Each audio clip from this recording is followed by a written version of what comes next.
Good evening, my friends. This is Steve with Real Progressives. This is probably a rant brewing. I'm waiting to see if the steam comes up in the, from down deep within and bubbles up over the edges. But tonight's live stream is going to be about bigotry. It's going to be about egos. It's going to be about priorities. And it's going to be about the face of evil. And I want to talk about this because I watched today as friends of mine, and I don't even want to mention names because they're people close in my life, people I love. People talk to me about, what I do at Real Progressives. And when I raised up the specter of, being able to afford to get rid of all the student loans and to be able to pay for people to have health care, I was told, well, we should probably wait to do those bills until after the wall is built, because we got to keep illegals out of this country. I was so angry, so bitterly angry, because where does the xenophobia come from? Where does this fear of immigrants come from? I don't watch Fox News. I don't watch any news, quite frankly. But I remember what it was like to watch Rush Limbaugh, and I remember what it was like to watch Hannity and that whole shooting match. And I remember what it was like to hear things that didn't seem like they were important, but they made them out to be incredibly important. And when you watch Fox News day in and day out, and when you listen to bullshit, and I don't care if it's left-wing bullshit or right-wing bullshit or centrist establishment bullshit, but when you listen to bullshit round the clock, no matter how stupid it is, it becomes your new norm. It becomes your new reality. And that indoctrination of propaganda isn't just about deceiving you and making you wonder what's going on in the world. We're talking about people that probably have never seen an illegal immigrant in their life. They've never seen someone that is an undocumented immigrant from another country in their life. They've never had a conversation with an undocumented immigrant in their entire life. Or they've watched Fox News or one of these other shitcoms that comes up with these caricatures of people.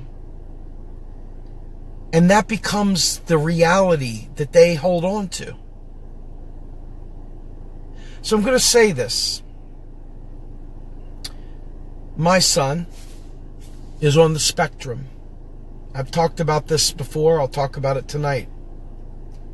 To me, getting my son treatment 7 days a week to help him be the most he can be to overcome his spectrum, the issues that he's got to contend with, from not being able to eat foods, textured foods, from not being able to drink from a sippy cup, from not being able to speak and explain how he feels. They require occupational therapy. It requires food therapy. It requires a host of sensory issues to be solved. It requires experts. And it requires a lot more than just love. It requires skill and expertise that costs money. And when I was talking to this individual about these immigrants that they were so concerned with that might get free college or might get free health care, I asked point blank, I said, how many of those people are impacting your life today? How many? And I got crickets. I got no response. I said, I need to know right now for us to continue this conversation. How many of these illegal immigrants, as you're calling them, how many of them are impacting your life today? Why are you not focused on us getting funding for autism? Why are you focused on illegal immigrants, as you call them, the undocumented, instead of focusing on getting our son, Mr. Butters here, autism therapy, occupational therapy, to help him speak, to help him eat? Why? Why are you focused on that?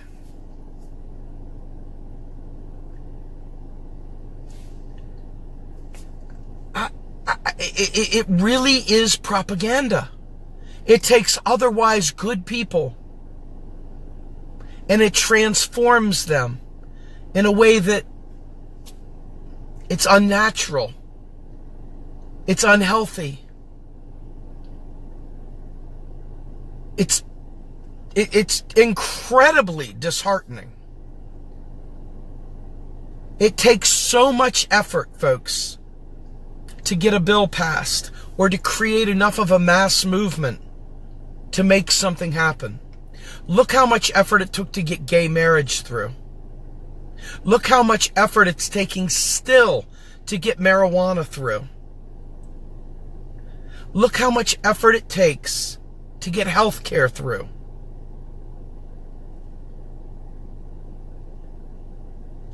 And there are people sitting there that will never meet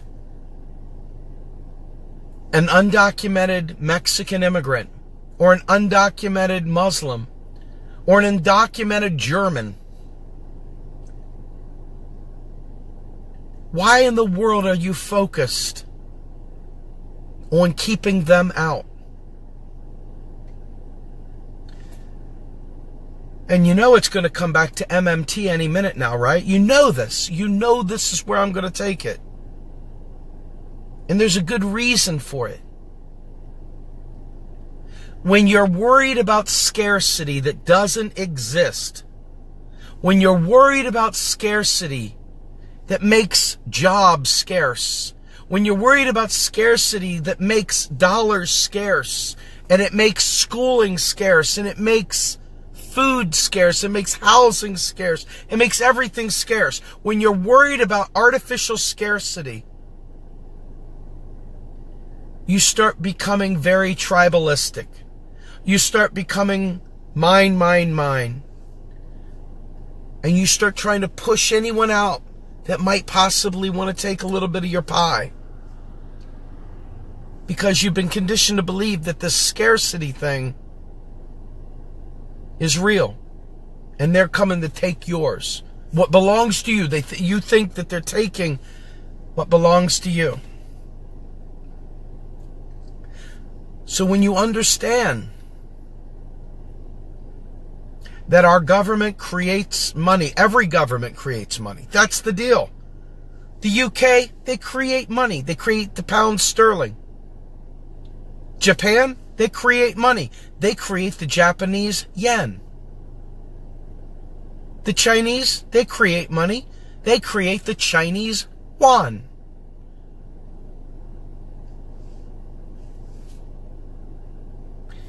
But yet, we've allowed people, instead of them focusing on fixing autism, or instead of fixing our healthcare system, or getting rid of student loans, they'll start talking about something even stupider, like the Rothschilds. Or they'll start talking about the petrodollar. Something they don't know anything about, as evidenced by them talking about it. But there they are, and you look and you wonder, I wonder if they've got any autism in their family. I wonder if they've got any issues, any learning disabilities. I wonder if there's anything out there that's really impacting their lives right now. An illness. An inability to get a good job because they don't have enough training or they don't have enough education. And there they are, focused on chasing the fucking Rothschilds. Just like other people are worried about chasing out these undocumented immigrants. Folks, propaganda fundamentally transforms who we are as people. It fundamentally transforms how we see the world. And it fundamentally transforms what we're willing to do for one another. You know, I'm a proud progressive. You know, I wear this thing, you know, like a badge. And I think to myself, what does it mean to be, you know, what does it mean to be a progressive? You know, you think about all these things that we always fight for: Medicare for all, education, green energy, you know, student debt eradication, you know, infrastructure, a federal job guarantee, expanding Social Security, paid family and medical leave, you know. And then you get back to the question of how are you going to pay for it? And we understand, those of us who actually know economics understand, that inflation, what little we have, is really brought on not by too many dollars out there, but a scarcity of that given commodity that we want. That given toy that we want. Hey man, we all want an Xbox 360 or an Xbox One. Well, they only made 200 Xbox Ones.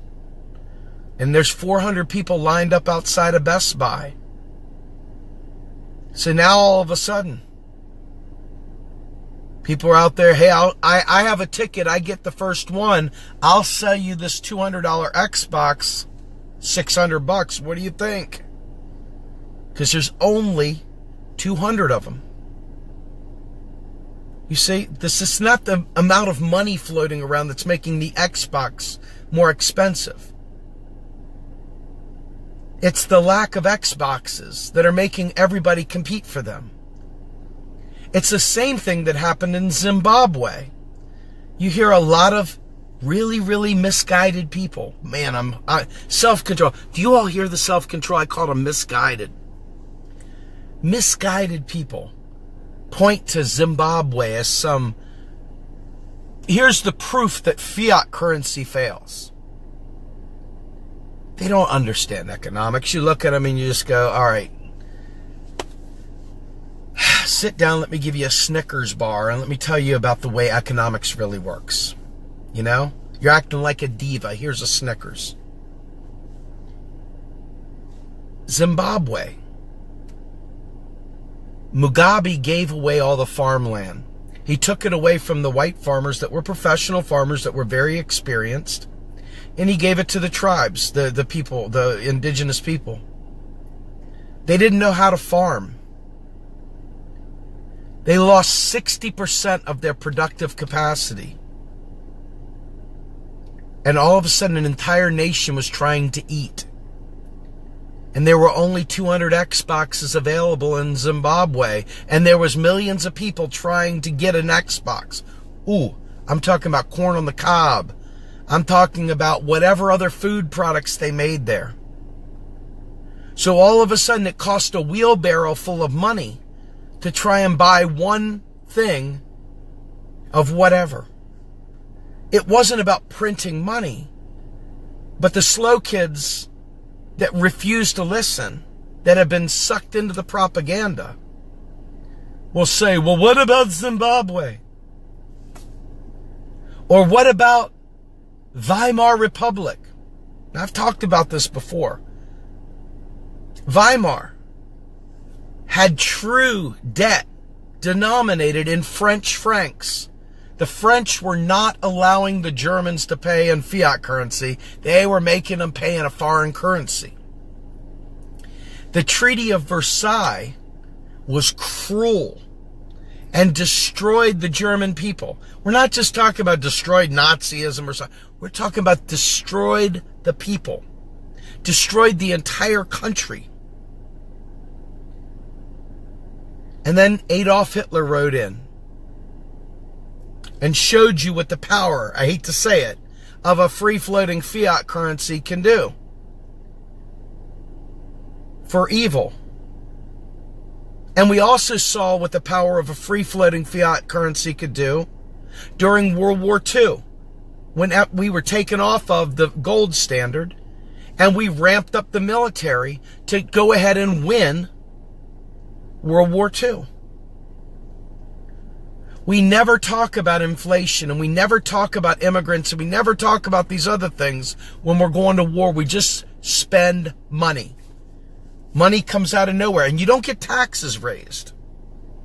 No. Taxes don't get raised during that. Because the government prints the money. And when they talk about debt, again, more of this propaganda shit, right? How does a government that creates its own currency go into debt?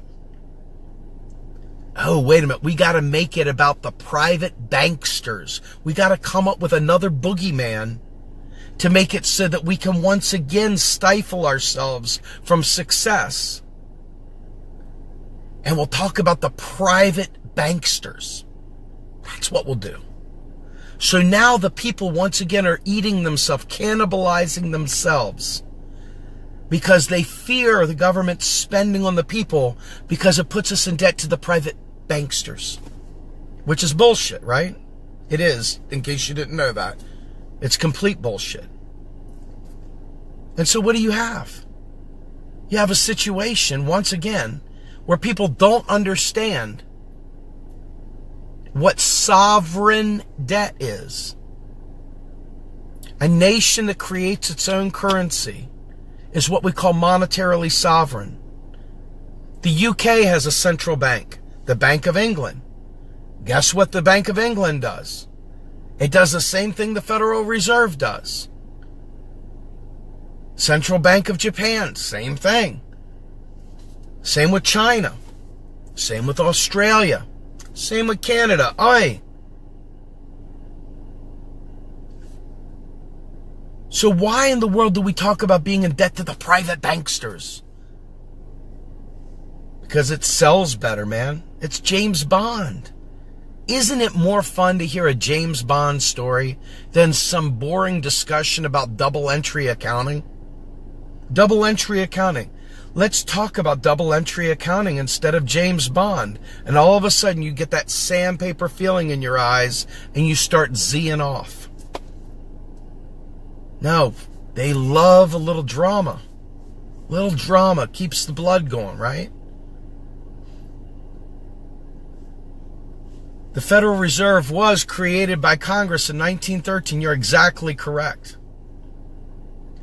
The Federal Reserve didn't invade the United States. Congress created it. Why is that? Because back in the day, way back when, you had Billy Bucks, you had Joey Bucks, you had Jose Bucks, and you had Wilma Bucks. And they were all varying things. It was almost like foreign exchange in the United States. And so, rather than have this awkward gold thing where they had to, we're having bank runs, and you saw these banks, it was crazy. So they instituted the Federal Reserve as a clearing system. It's the nation's central bank. Now, don't get me wrong. It isn't perfect. It isn't something that is the tale of ages. It's not something that we should revere. But it is what it is. It's boring shit is what it is. But we've turned it into a James Bond novel. It's propaganda like Fox News. The same propaganda. It's the same propaganda that here in 2018 allows people who think they're smart to act like we're still on a gold standard that ended in 1934, was reinstituted under the Bretton Woods Accord, and was ended in 1971 under Tricky Dick. So because that story doesn't work well, they come up with the petrodollar. More propaganda, right? What is a petrodollar? Let's talk about this for a minute. You walk into Chuck E. Cheese. You want to play yourself some skee ball. Maybe you want to play a little air hockey. You break out your US dollars. Chucky comes over to you and waves his mousy finger. Your dollar is no good here, sir. You'll have to change those in for tokens. Oh, snap. I need Chuck bucks to play air hockey and skee ball. We only trade in Chuck bucks. We don't work in US dollars here. So you go over to the machine, you foreign exchange it into Chuck bucks, and you go play some skee ball and some air hockey. You get some tickets, you get some friggin' gum on a rope, whatever it is you get with your 1,000 tickets. And voila, there's your petrodollar in a nutshell.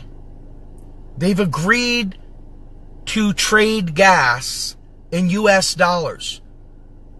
If the US government decided to get rid of all that and not give a shit, it wouldn't make a bit of difference. We would just suddenly, like for example, what if the US dollar is no longer the world reserve currency? Oh my God, we're gonna die. Gee, many Christmas, more Fox News, progressive style propaganda.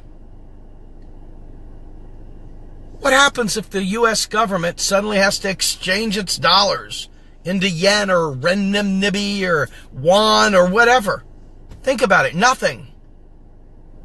Who cares if the US government's dollar, the US dollar, is the world trade reserve currency? Who cares? Who cares if Libya or Iran or someone else or the BRICS use gold? What's going to happen? We'll go to the Chuck bucks. We'll put our dollar into the machine. Out will come Chuck bucks, right? We'll go, we'll put our dollar in the machine, and we'll get whatever the heck rubles, won, yen, whatever. And guess what? It's not a big deal. It's much ado about nothing, as Roger Malcolm Mitchell says. But again, more propaganda. And why does this propaganda matter? Because it all fuels the desire. It all fuels our belief that the country has to run like a household budget, that we are broke and that we can't afford things. And so when we look at the Mexicans coming up the southern border, all of a sudden, people are talking about them like they're the enemy. All of a sudden, we're worried about them taking our jobs. Why? We got jobs that are not being done out the ass, but you got these bozos talking about a UBI because they don't know econ, but they say things. They just say things. They got things to say. Empty, ignorant things to say. More propaganda. And let me tell you, why do you think libertarians are pushing a UBI and now all of a sudden progressives are all about a UBI? Do you think it's because they just want everybody to be really well off? No. It's the Trojan horse to rip away the social safety nets. You got your UBI. You don't need any health care. You don't need any SNAP or CHIP or anything else. You got yours. Now shut up and be good.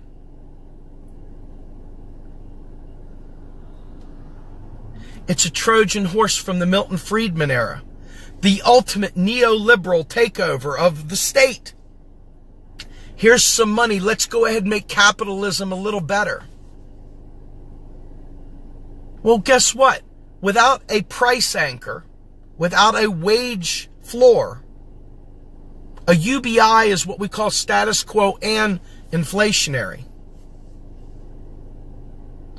But a federal job guarantee, redesigning the public purpose, spending on infrastructure, spending on green energy, spending on healthcare, spending on freaking education.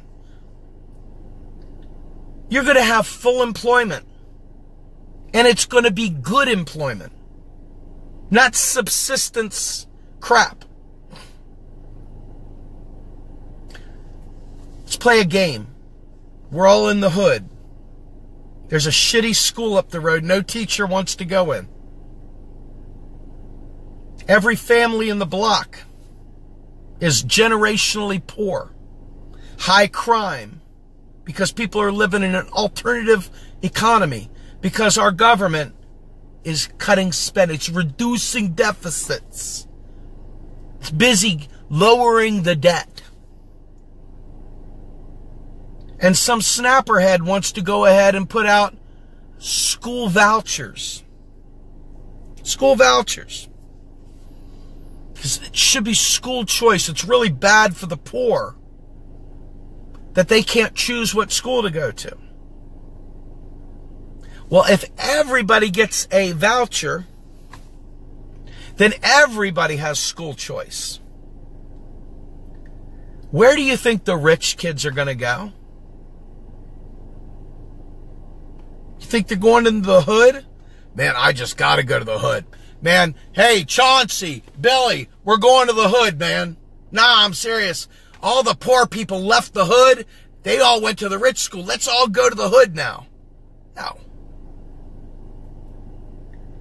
What you've got is a situation where you've just subsidized the wealthy to go to a private school. You've just subsidized the wealthy to go to their other school that they all want to go to. And now all of a sudden seats in these schools are scarce. Remember I said it's not the dollars that are scarce. It is the resource. It is the product. It's the Xbox. Well, guess what the Xbox is in this scenario? The Xbox in this scenario is seats in the classroom. So now we've once again self-segregated. Because everybody got a UBI. Oh, not a UBI, a school voucher. Sound like a UBI though, doesn't it? It's because it is. It's status quo. And it just fattens the fat cats. It just helps them. It doesn't help down here because it's not the same as a basic needs guarantee. It's not shelter. It's not food. It's not a job guarantee. It's just throwing money at you so you'll spend it on the capitalist class. That's it. It's just a way to enhance capitalism, nothing more. But yet you see these people who will get that spittle on the lip and that red eye and the little crow's things in their vein going down their forehead. No, a UBI is the right thing to do. It is. And I'm like, dude, do you even econ? Do you even econ? You're in over your head, homie. You don't know your ass from your elbow. I tried to be gentle at first, but you persisted. And now I smite thee with the elbow of truth. And the elbow of truth tells you that this propaganda is what fuels xenophobia. It's what fuels the anti-gay agenda. It's what fuels wars. It's what fuels hatred and bigotry and all kinds of other bullying that we subject ourselves to on a daily basis. It's what causes domestic violence. It's what causes beating children and kicking cats and dogs. And you don't realize it because you're so invested in the myth. You're so invested in this lie. You're so invested because this is what the herd says. This is what the cool kids are saying. And you don't want to sound weird and say something different than what they're saying. So now all of a sudden, we have like a weird propaganda-based mass movement. Now all of a sudden, we got to build a wall on the southern border. Keep them out because we don't have enough money for them. There's not enough money. Just not enough money. And we know it's bullshit. But there we are, once again, kowtowing to the dumbest of our bunch. And they are the loudest of our bunch. I was so pissed off earlier when I started hearing people bad-mouthing the hard work that Stephanie Kelton, Scott Fulweiler, Marshall Auerbach, and the Levy Institute put out regarding eradicating student debt. Because these really bad people, they're really bad people, folks. They're not misguided. They've known. They know. Really, really bad people decided to call MMT psyops. I'm done pulling punches. They're just as bad as any bigot, just as bad as any xenophobe, just as bad as any fascist warmonger. These economic domestic terrorists, evil to the core. They don't realize that every time they do this stuff, there's a poor homeless guy underneath a bridge in sub-zero weather that just died from exposure. That just died. Some kid is going to juvenile hall because their parents are in jail for slinging rocks, because they needed to be in an alternative economy, because the economy we have today isn't serving the needs of the 99%.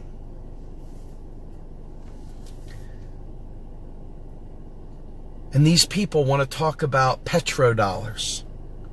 And these people want to talk about gold-backed currency like they know something, like they actually get it, when they don't get it.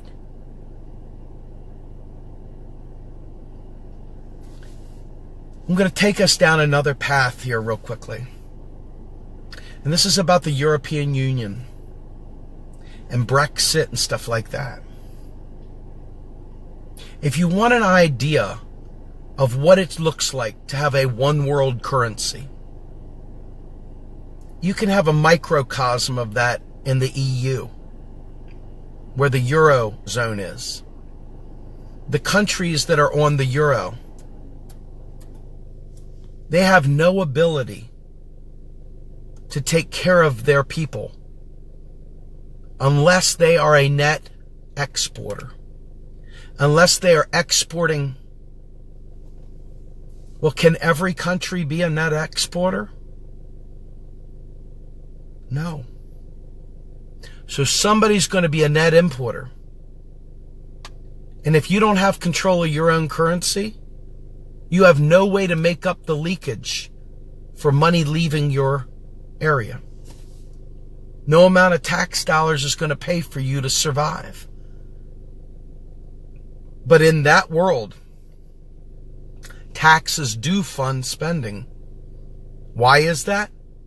Because that's the only way the government has money, because the government doesn't have access to the printing press. So just like the states in the United States are not monetarily sovereign and do not have the ability to print their own money, they are constrained just like the European countries are constrained that are on the euro. They're constrained just the same because they are a currency user, not a currency issuer. More propaganda. So people out there tried to paint out this Brexit as just pure racial bigotry, xenophobia, whatever. And there may be some of that. But let me tell you, economically literate people understand that the reason the UK left wasn't just because of some bigotry thing. It was because neoliberalism doesn't work for the people. And you know what? The EU, these European countries, look at Greece. Greece no longer creates its own currency. The drachma is gone. So they are now slave debtor nation to the Troika. They don't have the ability to make their own currency. But in the US, we still do, because we chartered out through Congress that the Federal Reserve would be our nation's bank. Our Treasury and our nation's bank have a consolidated balance sheet. One balance sheet. We don't owe the Fed. It's not like that. But yet, the more we tell ourselves these stories, the more the bigotry, the more the need to put up a wall on the southern border come up. So these people that want to end the Fed and all these other things, they are fueling xenophobia, even though they don't think they are. They have no idea. They're clueless. They're fucking dumb as a box of fucking rocks. They have bought the propaganda, and now, by extension, they are fueling the reason why we're going to end up with a wall on the southern border. And why thousands of migrant people will be killed in drone strikes, police actions, you know what I mean, protecting the border from these evil ne'er-do-goods. It's going to be a bloodbath. And why is that? Propaganda, lies and deceit, evil. This is the stuff that is why I tell people, when you talk about reducing deficits, when you talk about reducing the debt, which we'll get to in a minute, you're setting the stage for tons of people to die. Not some people, many, many people. How many people do you know died a decade earlier than they should have because they didn't have the right health care? The people that want to reduce spending, that's your murder. You're a killer. I'm sorry. I don't lie. I only tell the truth. And I'm being brutally honest here. You're a fucking murderer. You want to reduce the deficit? You're a killer. You want to reduce the debt? You're a murderer. You see that straight look? There's not even a crack of a smile there. That's a look of conviction right there. I'm calling you a murderer. When you think about what the debt is, let me tell you what the debt is. The debt is the amount of every untaxed dollar in the history of the United States. That's it. It is savings accounts. People take their existing US dollars and they buy treasuries. They earn a small interest, and it takes the money out of circulation. Let me give you a good example of this. During World War II, the economy was overheating. We had full employment. Every factory was at full capacity, max to the hilt. We're going back to our Xbox thing here now. The factories were maxed out. We were at our productive capacity. Every man, woman, and child was working or at war. If they didn't slow the economy down somehow, there was going to be wild inflation. So what did they do? They sold war bonds. War bonds took money out of the economy, and they felt very patriotic doing it. It was a good way to pull money out of the economy and keep it from overheating. Let me tell you another really good one. You'll love this one. Social Security. Most people believe in the bottom of their soul that they've been paying their entire life into this piggy bank called Social Security. They get this little statement. Wow, every year after year I've been paying this much into Social Security. That's my money. Oh my God, the Republicans raided my piggy bank. Just like war bonds, FICA taxes are a way of pulling money out of the economy. They're deleted. They don't go into a piggy bank. There are no crumpled up old dollar bills from 1919 sitting there in a vault somewhere waiting for Granny to pick up her hard-earned Social Security dollars. No. Social Security, just like every other thing, is new money being created with keystrokes. But they keep track of this. Why is that? Because just like with war bonds, they needed you to feel patriotic so they could pull money out of the economy to keep it from overheating. Well, Social Security, in order for us not to worry about it, we had to make it seem like something we paid into. That way we felt a sense of ownership for it. But the reality is, if they decided to up Social Security double what it is today, as long as there is productive capacity to meet the new demand, same with Medicare for all. But there's not enough doctors out there, are there? There's not enough nurses. There's not enough orderlies. There's not enough x-ray techs. There are not enough phlebotomists.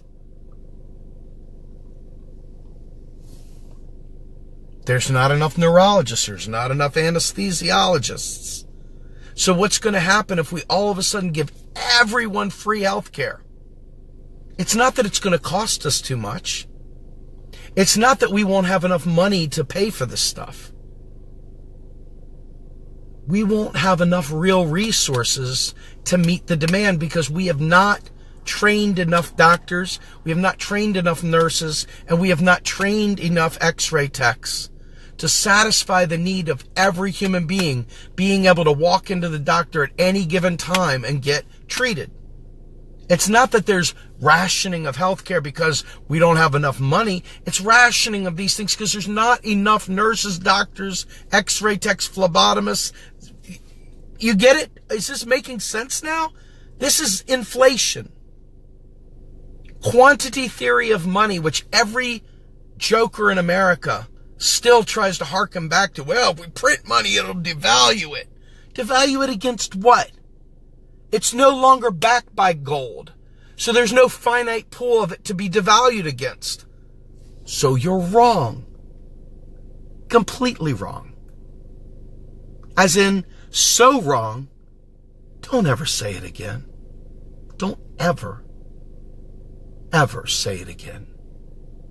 Ever. Because people are dying for that innocent fraud, for that lie. People have to die so you can say things that are worthless. So it's important that we understand that our government can afford to take care of every friggin' immigrant that comes into this country. In fact, if we give free health care to all, forget Medicare for all, let's say we gave free health care to every U.S. citizen, no immigrants, just the citizens, we would need more immigrants coming into this country to handle the demand so we'd have enough doctors, nurses, phlebotomists, x-ray techs, orderlies. You see how that works? We'll be begging for immigrants to come help us just to meet the needs of our healthcare system. And then what happens when you give everyone free college? Do you think it's going to be inflationary because we don't have enough money? Wrong. It's because we don't have enough teachers. We don't have enough schools. We don't have enough computers. We don't have enough resources in place, ready to meet the demand. But what would happen to our economy if we met that demand? What would happen if all of a sudden we had to start getting all those nurses and doctors, and we had to start getting all those computers, and we started having to give people internet service so they could do remote school because we don't have enough buildings?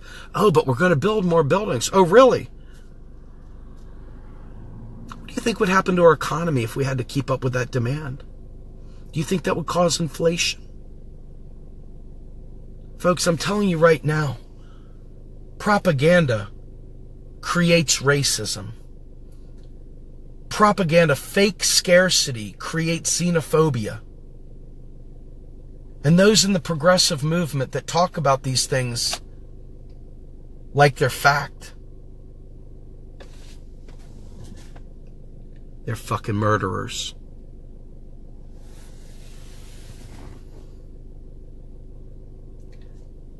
This is why we talk about economics so goddamn much. Because my son's autism, to get the treatment that he needs, is going to cost money. And it's not just making somebody rich. Money gives us access to resources. So when we don't spend on the people, guess what that means? Let me ask you, where do you think money comes from if the government doesn't spend it? It comes from those evil private banksters, doesn't it? It comes by way of predatory loans. It comes by way of financializing our existence. The rentier class. It doesn't come for the people. And that's where trickle down kicks in. Now all of a sudden you're investor class. We're begging Bill Gates to save us. Oh, Bill, Bill Kenobi, you're our only hope. Please invest in cancer research, Bill Gates. Please invest. Please invest in AIDS research, Bill. Which rich person's going to bail out Puerto Rico? Which rich person is going to revitalize Buffalo? And which rich person is going to donate money to give us pipes in Flint, Michigan? This is the lie. This is the neoliberal lie. You're reducing deficits and you're frigging bullshit chasing money from rich people that gets deleted. Keeps us from having fresh water in Flint, Michigan. Keeps us from revitalizing areas. Keeps us hating on minorities and gays and other people that are vulnerable communities, because they're an easy scapegoat when things are scarce. When you see the people fretting and talking about the petrodollar, know that there is some young gay man that was beaten to death because these jackasses and their conspiracy bullshit about the economic system kept us from actually taking action that would have made the environment ready to save us all. That is the curse of neoliberalism. That is the curse of propaganda. And that, my friends, is the face of evil.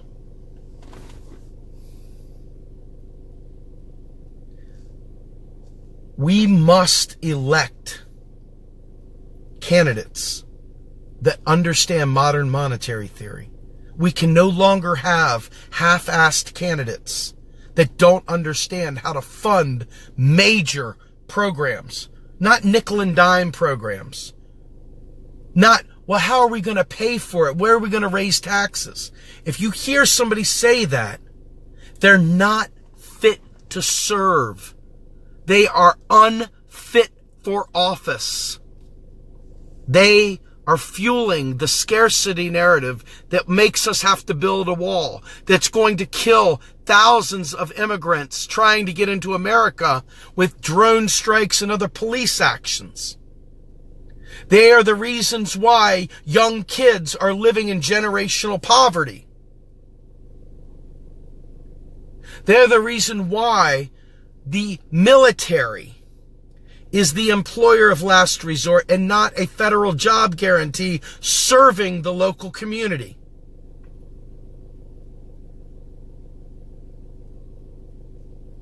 My friends, it's all comes down to propaganda. And if we don't fight back against every incumbent, against every potential candidate that wants to run, that doesn't understand economics, and literally is sitting there doing, whether it's innocent or whether it's nefarious, it doesn't matter. The same thing is the same result. People die. I'm not talking communism here. I'm not talking any crazy socialism that people hate so much. I'm talking about democratic socialism, a country like Norway, like Sweden, like these countries that have a great quality of life. And I'm talking about us focusing on serving the people and electing representatives. And here's the thing. The same way we would get these spending plans done with rigged elections and all is the same way we would solve election problems, rigged elections and all. We need a mass movement. And it doesn't matter who's in office because they all suck. Nixon did not want the EPA. And he was a corrupt man, so solving for corruption didn't fix this. Okay, you understand what I'm saying? It requires a mass movement. It requires people saying, I understand economics and you're lying to me. There's no such thing as a national debt. We don't borrow Chinese dollars. We don't borrow fucking Japanese yen. We don't borrow Russian rubles. Our debt is nothing more than selling treasury bonds to take existing dollars out of circulation and stock them away for 30 years, 15 years, 5 years, 2 years, whatever the duration. And when you understand that there is no national debt, there is no paying off the debt. Do you pay off savings accounts? Let me ask you, does your bank sit there and go, oh shit, we got to pay off these savings accounts? Fuck! What are we going to do, guys? We got to pay off these savings accounts. The bank debt is going to kill us.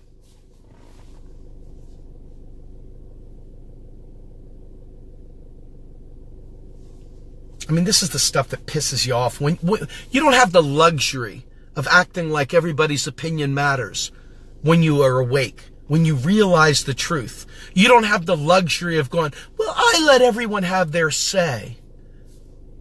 If you push the gas pedal on a car and it's turned on, guess what? It goes forward or goes backward depending upon what gear you have it in. Or if it's in neutral, it revs.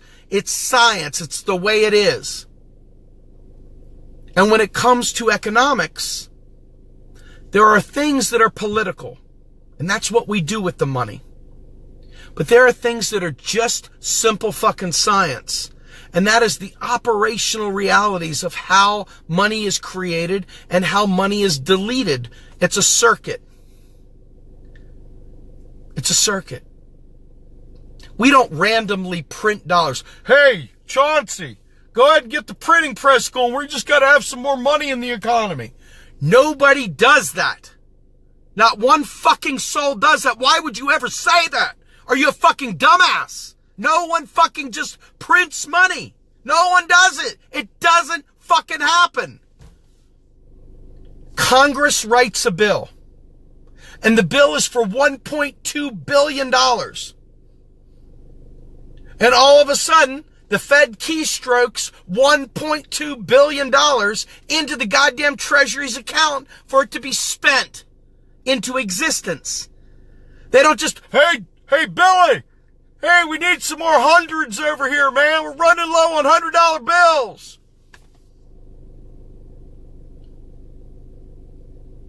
You hear somebody say, what are you going to do, print more money? You fucking punch them in the neck. You go, you rake the eyes. You drop the elbow. You go off the top rope and do a superfly snook on them. Damn suplex. Do something useful to these people. For God's sake, do something. We don't print money. That's not how it's done. When people say that, you just want to literally sweep the legs, drop the elbow really quick. Crack the bridge of the nose, be done with it. Once you do that, the eyes water and they start tearing up and they can't do anything, and you can go ahead and start spending money the right way then. Get them out of the fucking picture for a minute. Let the big kids start running the government.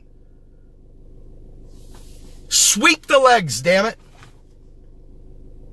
You know, you want to get that little crane look. Whoop-ah! We don't print money.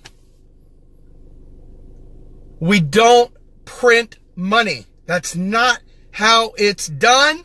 Those who say it,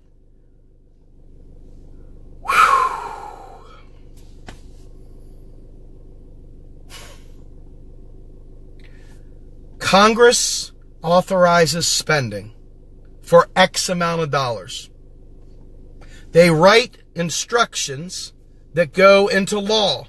Those instructions then are sent to the Fed, who then deposits money into the Treasury's accounts for spending. Number one, not one printing press went off. It was all keystrokes. And number two, it was for a very specific purpose. It wasn't just randomly printing money. But guess what? When you pay taxes of any variety at the federal level, they are deleted. They're deleted. It's a circuit. Money spent into the economy.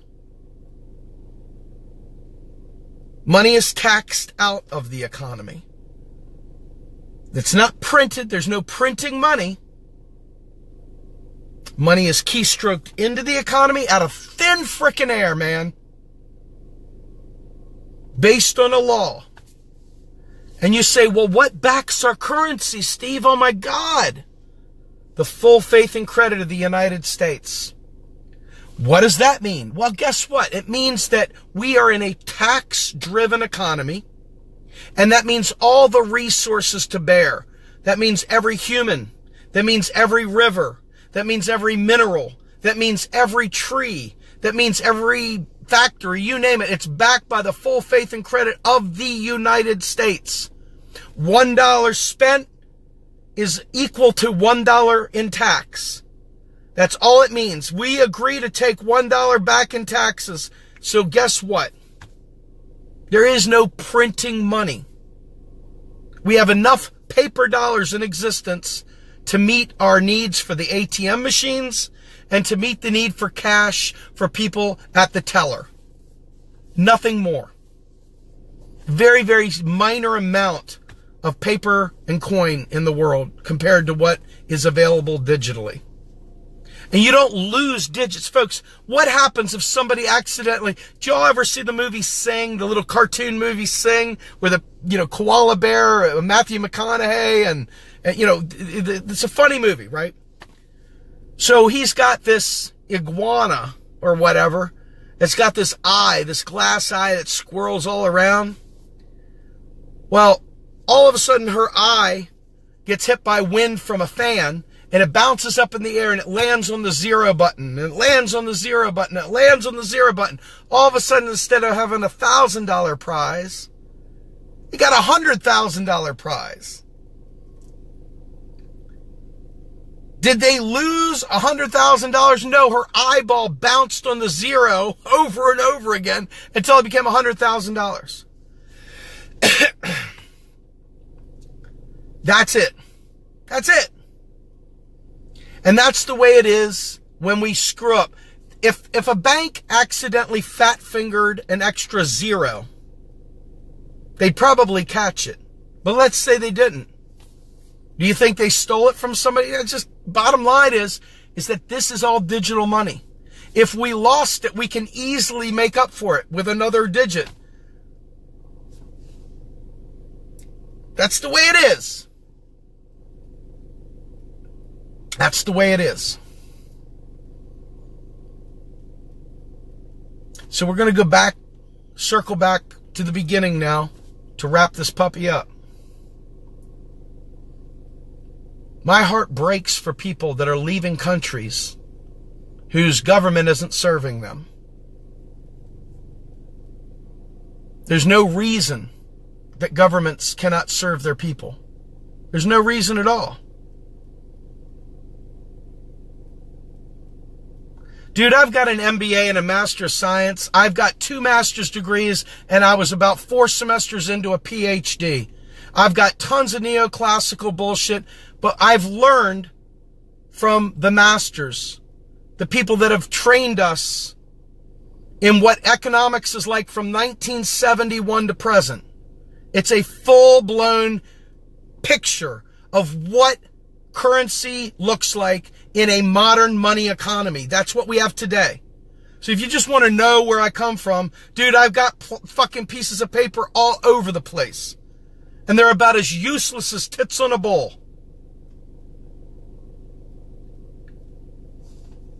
You want to learn about this stuff? Don't take my word for it. If you're one of those weird people that needs some sort of authority, go check out Stephanie Kelton. Go check out L. Randall Wray. Go check out Bill Mitchell. And by the way, I'll have both Stephanie Kelton and Bill Mitchell on with me on February 18th. Both of them sitting there with me. 2 OGs, the ones that were the original pioneers, dropping gang symbols and all other good stuff, hanging out, talking about real economics. And this Sunday night, I'm going to have Claire Connolly, who is the lead writer at one of the best friggin' publications out there, Renegade Inc. And she's also a modern monetary theorist. And she's going to be joining me Sunday night. And then you got Joe Firestone, Dr. Joe Firestone, Saturday night. We used to have Ellis Winningham on here all the time as well.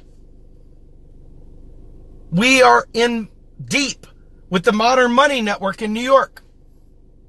We are in deep with Benzager Institute. All these folks, modern monetary theorists. Lots of people that get it from around the world. Dr. Stephen Hale. So don't worry about my pieces of paper. If that's what gets you off, dude, watch me Sunday night. You'll see my degrees in the back and you'll feel good. You'll feel much better that I've got the pieces of paper to back my words up. It'll make you feel good. You'll just be so awesome about it then, right? So bottom line is this. If you really want a progressive agenda and you really want to see people live, and you want to see our country and our world, quite frankly, because we are exporting neoliberalism like it's our primary export. You want to see the changes that you claim you want to see. Know that the reason why we get bank credit, know the reason why we end up in debt is because our government, who is the currency issuer, isn't spending on the people. And so you have a choice. We have to fill the bathtub up with something. We're a net importer, so that means we can't fill it up with export monies. Our government has reduced the deficit, so it's not federal spending. So that's why you see so much bank IOUs floating in the economy. It's not because banks have to do that. It's because dipshits want to reduce the deficit and are worried about us creating savings accounts called the national debt.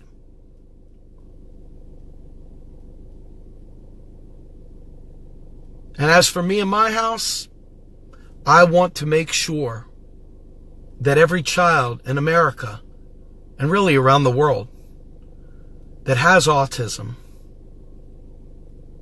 will be able to have the treatment they need. Not just an hour here and an hour there, but really, really, really help people. And if you don't get this, I'll take the blame for it that I didn't explain it well enough this time. But we'll put links in the narrative so that you can read up. If you've got things to say that are in error, but you said them with a bold voice like this guy Nick, just know that there's nothing worse than a dodo bird mouthing off that doesn't know their ass from their elbow, but has things to say. This is what you're doing. This is what I want you to do. Get it? Got it? Good. I'm Steve Grumbine with Real Progressives. Have a great night, everybody.